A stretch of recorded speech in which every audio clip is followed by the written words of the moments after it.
শেরপুর জেলা শেরিঘাট কামারের দোকান বড় পুকুরের পারে একটি মাদ্রাসা হয়েছে। সেই মাদ্রাসায় সুন্দর মতো লেখাপড়া এবং কি মাদ্রাসায় উন্নত লেখাপড়া হয়। আমি আজকে এই বাচ্চার কাছে একটি কোরআন তেলাওয়াত শুনবো, আপনারা শুনবেন।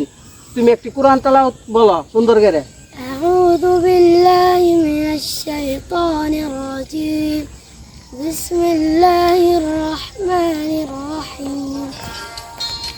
আম্মা ইয়াতাসাআলুন আনিন নাবাইল আযীম الذي هم فيه مختلفون كلا سيعلمون ثم كلا سيعلمون ألم نجعل الأرض مهادا والجبال أوتادا وخلقناكم أزواجا وجعلنا نومكم سباتا وجعلنا الليل لباسا وجعلنا النهار معاشا صدق الله العلي العظيم।